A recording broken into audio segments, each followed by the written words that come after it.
हमें और जीने की चाहत न होती, अगर तुम न होते, अगर तुम न होते। हर गम तुम्हारा सहेंगे खुशी से, करेंगे न शिकवा कभी भी किसी से।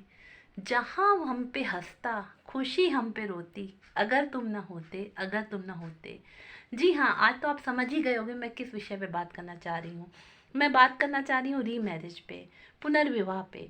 जब आप पुनर्विवाह कई परिस्थितियों में होता है, जब आपका सेपरेशन हो जाता है, डिवोर्स हो जाता है, या आप का डिवोर्स हो जाता है, सेपरेशन हो जाता है, या आपकी वाइफ की डेथ हो जाती है किसी कारणवश, तो आपका पुनर्विवाह किया जाता है। तो ओवर एज होने के बाद पुनर्विवाह करना, लोग सोच में पड़ जाते हैं कि अब इस एज में शादी करके क्या करना है, या किसी के दो बच्चे होते हैं तो वो कहता है अब इस एज में शादी करके क्या करना। लेकिन नहीं, रुकिए, सोचिए ज़रा कि अगर आप शादी नहीं करते, अकेले रहते हैं, जिन बच्चों के खातिर आप शादी नहीं करते, या अकेले रह जाते हैं कि बच्चों का क्या होगा, नया जो पर्सन होगा ये, या हस्बैंड, या आप हस्बैंड ढूंढते हो या वाइफ ढूंढते हो, तो मेरे बच्चों का क्या होगा, वो अच्छा बाप बन पाएगा, अच्छी माँ बन पाएगी कि नहीं, उनका क्या होगा, रिश्तेदार क्या कहेंगे, लोग क्या कहेंगे, कुछ तो लोग कहेंगे, लोगों का काम है कहना। छोड़ो बेकार की बातों में। तो मैं ये कहना चाहती नहीं, एक पार्टनर की ज़रूरत हर एक को होती है और पार्टनर होना ज़रूरी है। ऐसा नहीं है पांचों उंगलियां एक बराबर नहीं होती। हम लोग ने फिल्म्स में देख लिया कि स्टेप मॉम होती हैं, या सीरियल्स में आजकल जो बहुत ज़्यादा चलता है कि भड़का रही है, मार रही है, लड़ाई झगड़े से। ऐसा रियल लाइफ में नहीं होता है। अगर आप लाइफ में किसी भी चीज़ का बैलेंस बना के चलोगे और थोड़ा सा संयम रख के किसी चीज़ को खोजबीन करके करोगे तो वो चीज़ सही होगी।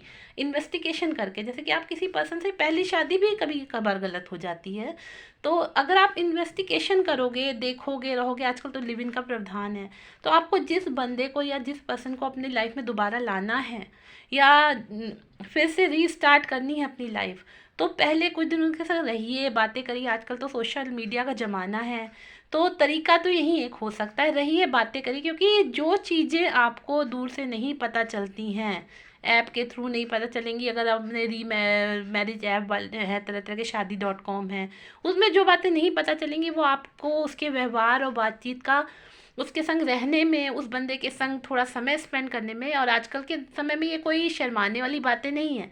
और जो ये स्टेप मॉम ये सब तब होता था कि जब लड़कियां अवेयर नहीं थी, लोग पढ़े लिखे नहीं थे, बच्चे अवेयर नहीं थे। आजकल के बच्चे भी एडवांस हो गए हैं, वो हर बात को समझते हैं, और जो लड़कियां हैं वो भी खुद सेल्फ डिपेंडेंट हो गई हैं, तो ये सब बातें कम आती हैं।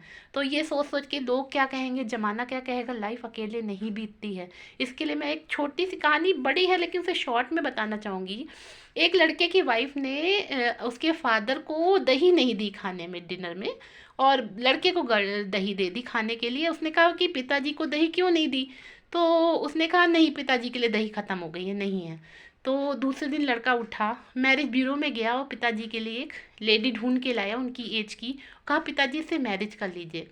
तो पिताजी ने बेटे से कहा कि बेटे तुम कहाँ गए थे, तो बेटे ने कहा पिताजी मैं आपके लिए दही का इंतज़ाम करने गया था। तो द मॉरल ऑफ स्टोरी, कि बुढ़ापे में आपकी दही, यानी कि आपको जो खाना पूछना है या साथ देना है या आपकी केयर करनी है, तो एक वाइफ ही कर सकती है। ऐसे ही एक जो ओल्ड एज लेडी है, उसके हस्बैंड ही उसकी सेवा और मदद कर सकती है। बच्चे सारे अब बिज़ी हो गए हैं, बिज़ी लाइफ हो गई है, और आजकल देख रहे हैं जॉब के लिए बच्चे दूसरे देश चले जाते हैं, दूसरे शहर चले जाते हैं, और बुजुर्ग दंपत्ति अकेले घर में रहते हैं। इसलिए ऐसा नहीं है कि आप रीमैरिज करते तो ये गलत है। बुढ़ापे में एक सहारा चाहिए। अगर आपका पार्टनर किसी कारणवश आपसे दूर हो गया है या आपके पास नहीं है, तो आप प्लीज़ रीमैरिज करने की सोचिए, करिए, छानबीन के करिए, ठोक बजा के करिए, कि कोई गलत ना हो, कोई हमारे साथ गलती ना हो जाए, कोई गलत स्टेप ना उठ जाए जो हमारी लाइफ पहले से बेकार हो जाए। लेकिन हाँ, आप ये कदम उठाइए, क्योंकि लाइफ अकेले नहीं कटती है।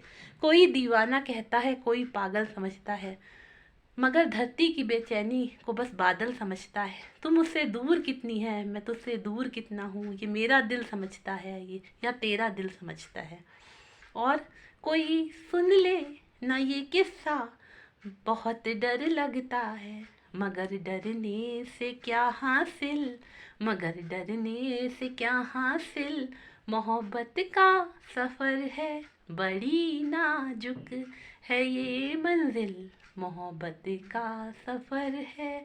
ये मंजिल बहुत नाजुक है, मोहब्बत का सफ़र है, लेकिन दोबारा मोहब्बत करने में, रीमैरिज करने में और फिर से शादी करने में कोई बुराई नहीं है। लोगों से ना शर्माइए, लोगों से ना घबराइए। आपकी लाइफ है, आपको जीनी है। कुछ तो लोग कहेंगे, लोगों का काम है कहना। Thank you.